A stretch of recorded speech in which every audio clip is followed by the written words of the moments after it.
So we're on step 5. Using a compass on the seismograph station map, draw a circle around the station's radius, or the station's location with the radius equal to the epicenter distance. Okay, this sounds very complicated. Use a compass on the seismograph station map. Okay, so we gotta find a map. Somewhere in this lab, there's a map. That's not it, that's not it. Oh, that looks like a map. Cool, we found a map. All right, so there's my map. Get it all in the picture there. Okay, so it says, use a compass on the seismograph station map. Draw a circle around the station's location with the radius equal to the epicenter distance. Okay, so let's look at this map for a second. So this map has some continents on it, and if you're not real great with geography, that's okay. So over here, this continent is Africa. Okay, so this is Africa. Over there. So there's Africa. This down here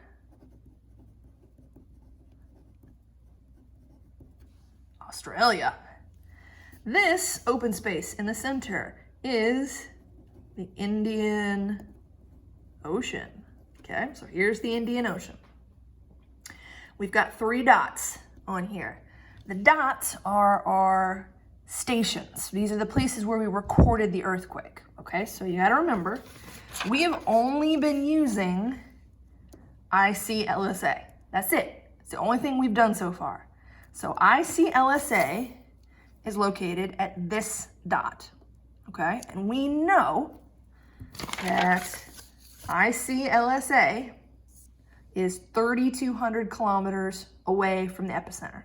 We don't know direction, all we know is a distance, 3,200 kilometers. All right, so we know ICLSA is here.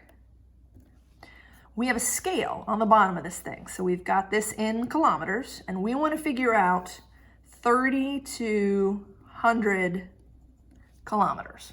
We're going to figure out how big of a distance that is. Okay, so here's 0. There's 0. We got 1,000.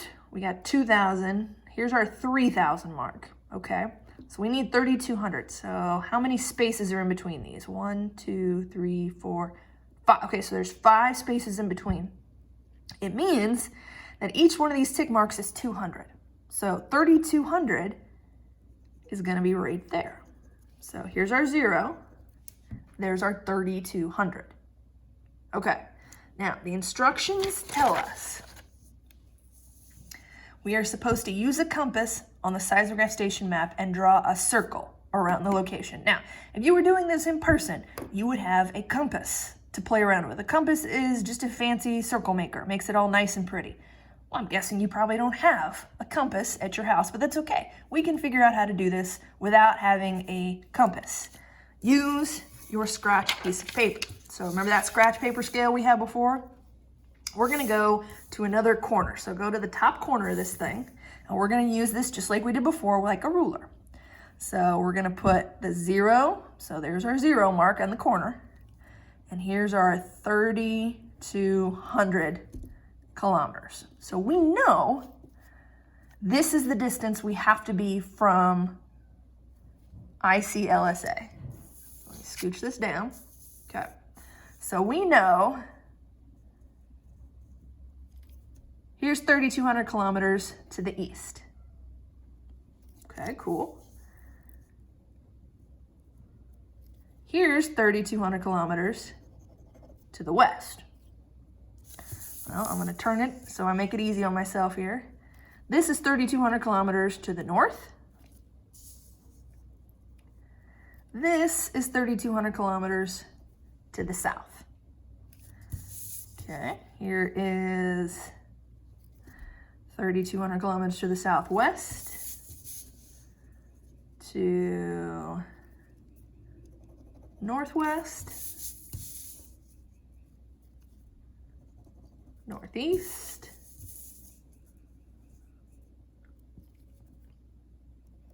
southeast. So I've got what's starting to be a circle on here. And I know if you have a compass, that's great. Use the compass, but I don't have one. So I'm just gonna roughly connect these circles, or these marks up into a nice circle.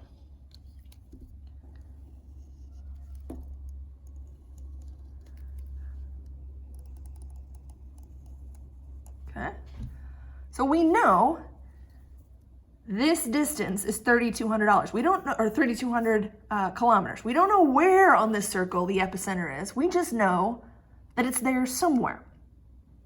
Okay, so let's go back to our steps here. So we just did step 5. Using a compass on the seismograph station map, draw a circle around the station's location with the radius equal to the epicenter distance. Okay, we did that. Repeat steps 1 through 5 for each seismogram. Oh no. So what it's telling us is I have to repeat this process for the other seismograph stations. So remember, we have more data we can play around with. We have data from Kenya, so we have data from this station. We also have data from this station over here. Where's that data coming from? Remember, we have 3 seismograms. We've only played around with the top one. We need to do the same thing for this middle guy, okay? And just to kind of help you out, so this is KMBO. Remember our steps here. Step 1 said, using the provided seismogram, determine the exact arrival time of the P wave. Record the measurement on the chart. Okay, we got to do the P wave for KMBO. So for this middle one, we got to figure out, well, when did that line hit? Step 2, when did the S wave, when did that hit? So you're going to have to go through the process, steps 1 to 5, all over again. You're going to get different times for when the P and the S wave hit. You're going to subtract them. So remember how we did that before? We subtracted our times. You're going to get a different subtraction time. Then you're going to use your scratch piece of paper, and you're going to have a different time difference. So instead of using 435, you're going to use whatever you get right here. Then you take your scratch paper scale, and you got to go to the chart. So remember this guy, our travel time graph. So now we're going to have a different distance. You're going to use that chart and measure out where that distance is for the second and the third seismograms. Remember, you're figuring where the difference is the same, and then you read down. Once you're done, you're going to get some kind of number on the bottom axis here. Remember, whatever you get, you have to multiply by 1,000 because our distance is multiplied by 1,000 on here. So in this example, remember we got that 3,200. You're going to get a different number, and it's going to go over here. Whatever you get for that epicenter distance, remember, this is for Kenya, for KMBO. So whatever your distance is, you're going to make a new circle around Kenya. That circle might be big, it might be little, we don't know until we mess with the data. Now, if you do this correctly, so step 7, if you do this correctly, so if you've repeated it for Kenya and for the island of Guam, so if you've got this for Kenya, you've got it for the island of Guam, the epicenter is where the circles intercept. So if you do this nice and precise, and you try to keep it as accurate as you can, you're going to get 3 circles that are going to match up somewhere, and literally X marks the spot. So 3 circles, where they overlap, X marks the spot. And we already kind of helping you here. We know it's going to be somewhere in the Indian Ocean. We just want to figure out where that epicenter is.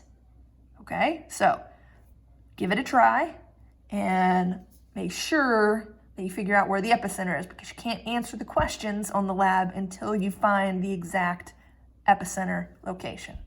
Good luck. If you have any questions, email your instructor.